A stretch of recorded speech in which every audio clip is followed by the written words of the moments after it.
I'm talking about, bro. That's what I'm talking about. Like the internet shit. Why you couldn't keep that to yourself? Why you couldn't say that shit amongst your homies and shit or something? Like if you thought about something, why you had to come on live to tell civilians your business? Like what the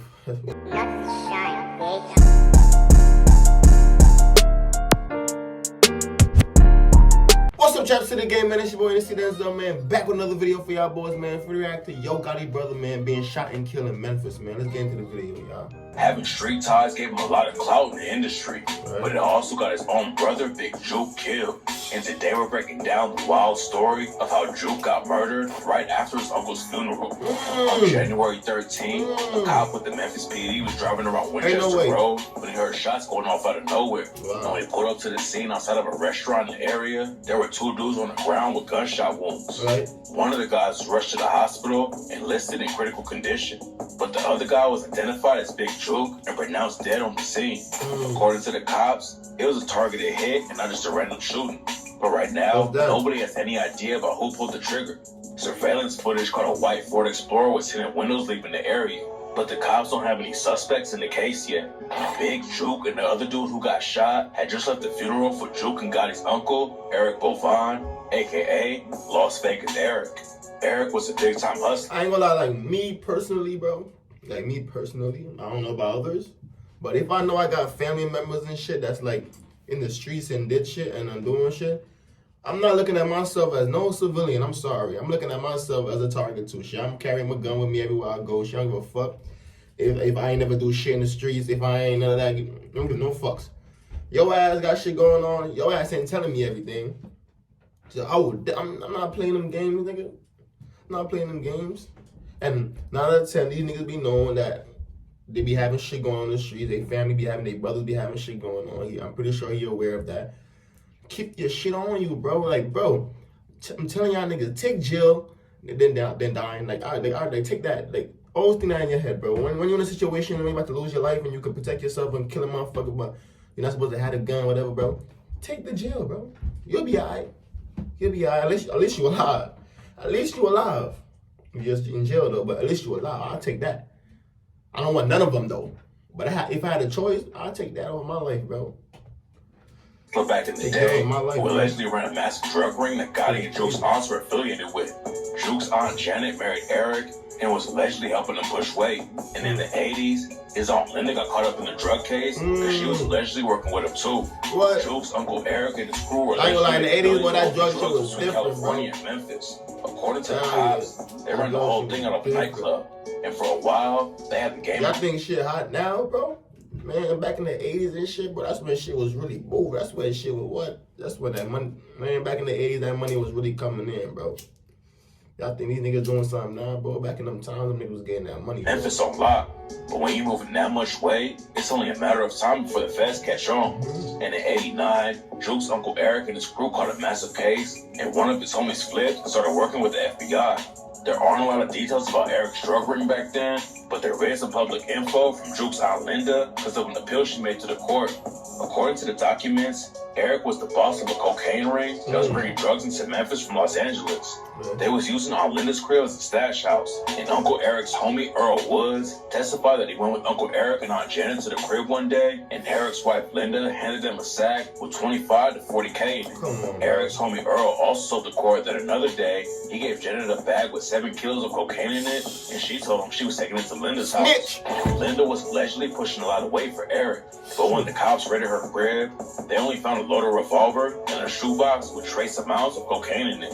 Aunt Linda caught an 84-month sentence for drug conspiracy charges. Come on, in your crib, you don't know you never keep no supply in your crib where you stay at though. You don't know that though. You don't keep nothing where you stay at for sure. Like, come on, only thing supposed to have that on you there is a gun. Fuck it, they catch you with the gun. Fuck it. You're not supposed to have no fucking cocaine or none of that shit or fucking.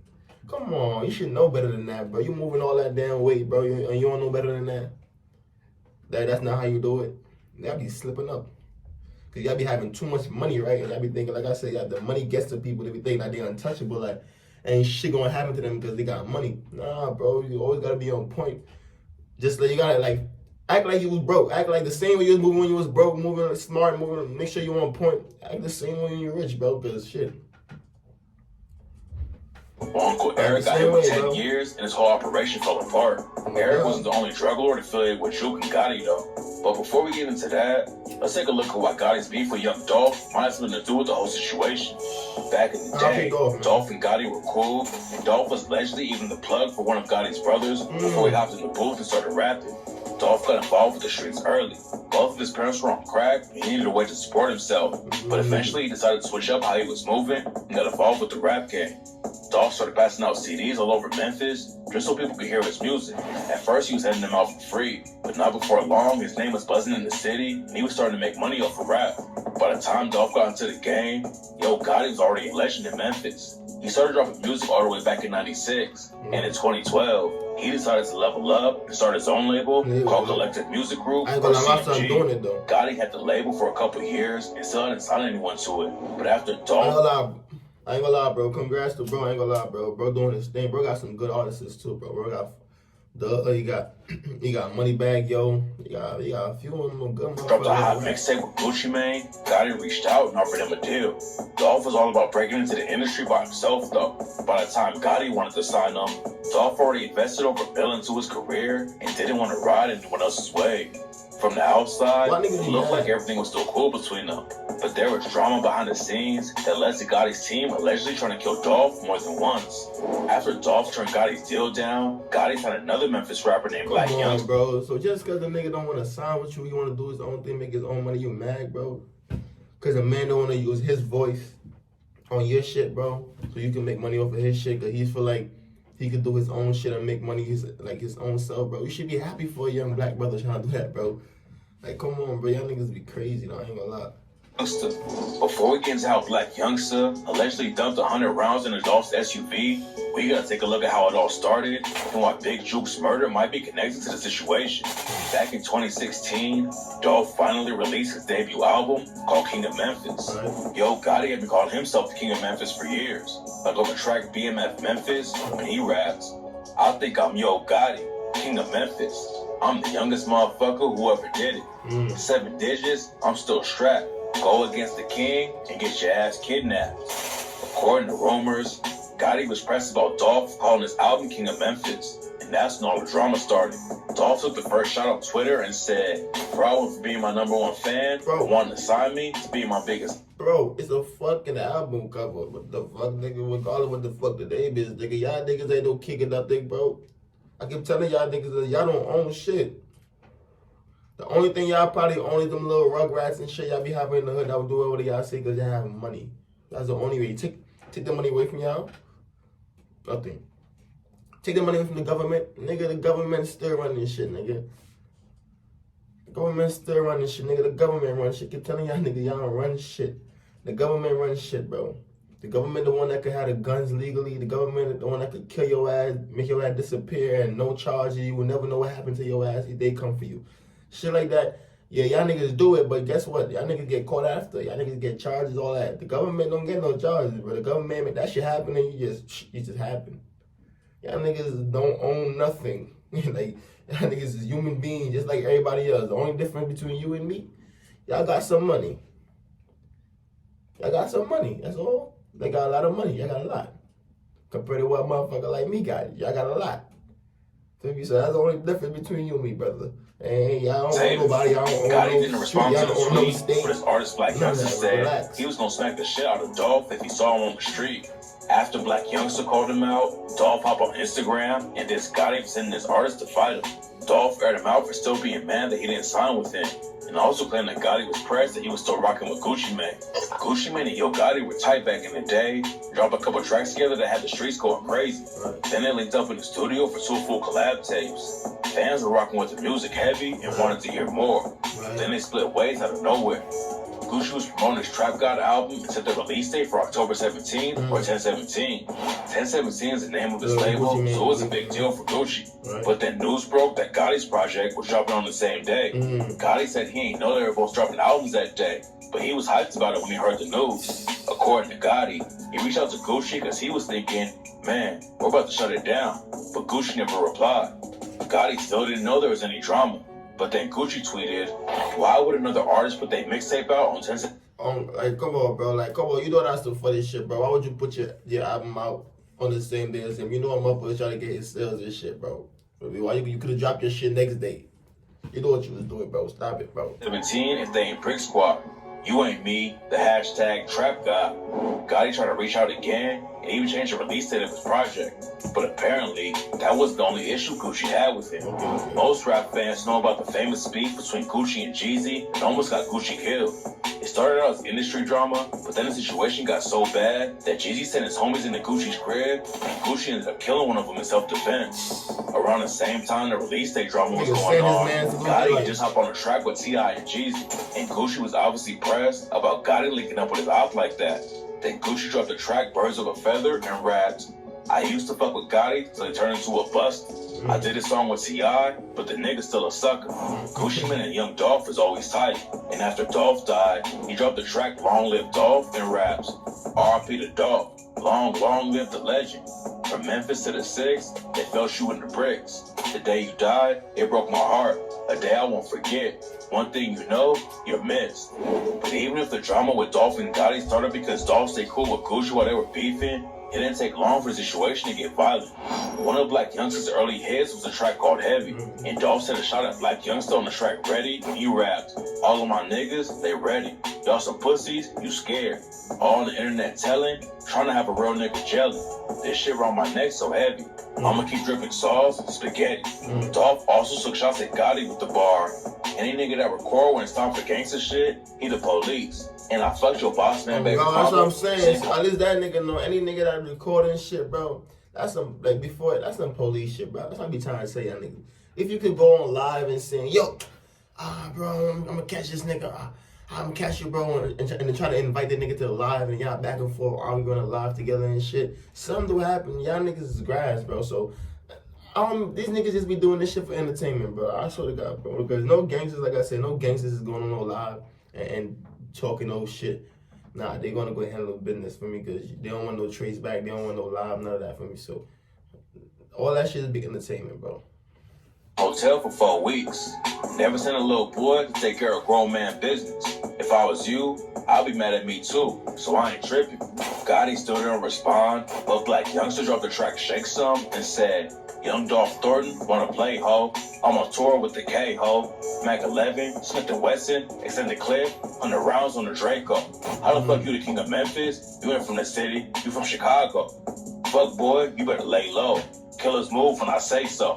Dolph wasn't too worried about Black Youngster and never clapped back. But then a few months later, he dropped the track Play With Your Bitch, and there Gotti out with the line, don't play with me, ho Gotti, you a hoe, man. You went from my biggest fan to my biggest hater. Begging me to sign with you, but I had too much paper. And they said the pussy niggas on your team are on your drugs. They say you make the pussy ass niggas call you boss, but they can't call you king because that's dope. He also allegedly took a shot at Jook on the same track when he rapped. Still that same nigga that used to front your big brother. Found out he a bitch too, now I call him your big sister. Nothing happened at first, but then Dolph took the disrespect to a whole new level with the video for Play With Your Bitch. He hired a Yo Gotti lookalike and stole a girl from him in the video. And the day after it dropped, Gotti's crew allegedly dumped 100 shots at Dolph's SUV. I ain't gonna lie, he was chilling the shit. Them niggas the hell up now, though. We gotta get him. He doing too much, bro. And you know my son Dolph can really rap, so my son Dolph gonna make the shit sound good, bro.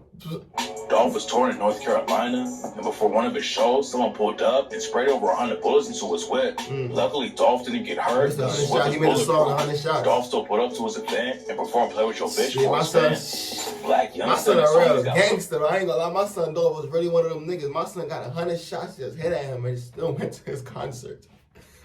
He still went. I would've went home, nigga. I would've went the fuck home and had the things like, what the fuck just happened just now? Concert? Fuck a concert, nigga. I had to go home and figure out what the fuck did I had to go get my, for me, like what the fuck? I ain't even worried about no concert after that.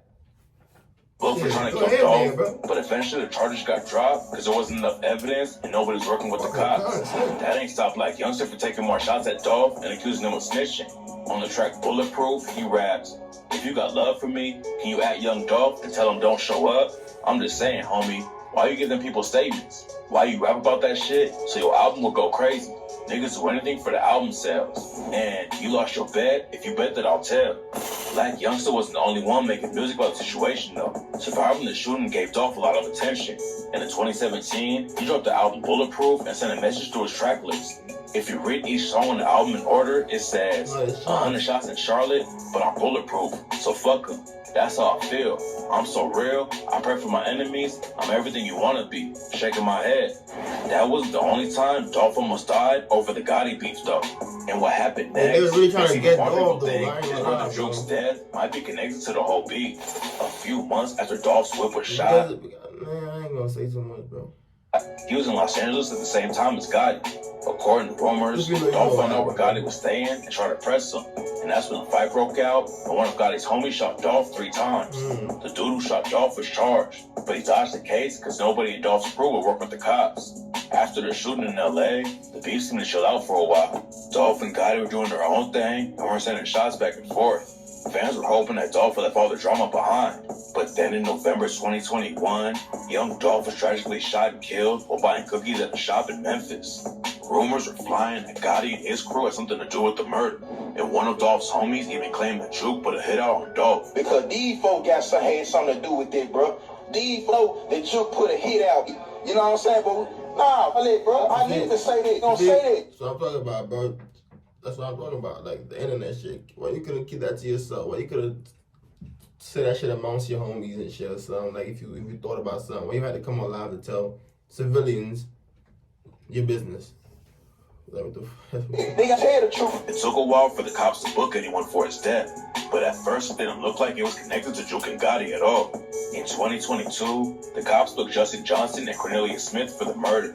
Nobody knew why they wanted to kill Dolph, but then a few months later, a dude named Hernandez Govan was arrested too, and it changed everything. Govan was allegedly one of the biggest drug lords in Memphis and had ties to Gotti and Jook. He was also connected to the music industry through his daughter, Lotto Cash Desto, who was killed in Houston a year after Dolph died. Desto was at a stoplight behind another whip when 2 shooters hopped out of the car in front of her and started letting off shots. Her friend was rushed to the hospital with a gunshot. Boy, them niggas was not playing after Dolph died, boy. Them niggas was getting they peoples, boy. Them niggas was not niggas killing daughters, niggas killing every fucking body, bro. They ain't playing. Desto was tragically pronounced dead at the scene. 2 dudes have been arrested for the shooting, but nobody knows why Desto was killed yet. There's a lot of rumors about the situation though, so let's break down why some people think it's related to Jook and Gotti's beef with young Dolph. After Lotto Cash Desto died, her dad, Govan, made a post on Facebook apologizing to Desto, saying he cursed her with his lifestyle. Back then, nobody thought it had anything to do with young Dolph, but that all changed after Desto's dad, Govan, was charged with putting a hit out on Dolph. None of this has been confirmed, so it's just street rumors as of right now. But some people think Dolph's homies have been sliding to get back for his murder, and Desto got caught up in the situation. Her dad, Govan, was charged just a month after Desto was killed. And there's a good chance people in Memphis already knew he was involved way before the news ever broke.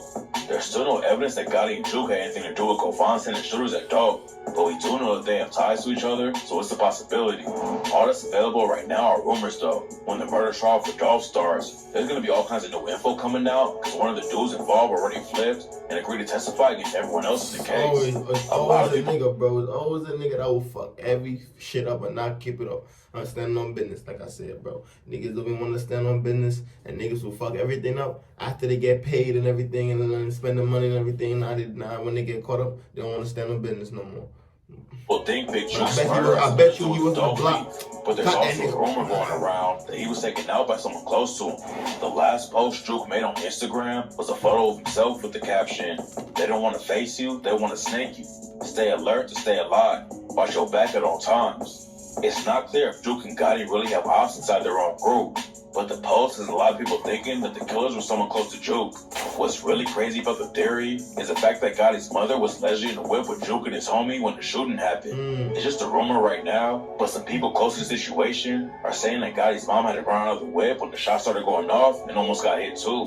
It's not clear who killed Jook yet, but whoever pulled the trigger really wanted to take him out. They slid on him in broad daylight in a public area full of security cameras. So obviously they were willing to take a big risk just to get him. There's not a lot of info about what really went down yet. Like y'all can't, bro. You can't. Like y'all don't understand, though, bro. Like y'all took these niggas breadwinners from them, bro. Like, come on, you gotta understand, bro. The nigga was feeding his people, taking care of them. Now they gotta work harder now to feed for themselves now, bro. For me, Y'all fucked up. It's like King Von shit, bro.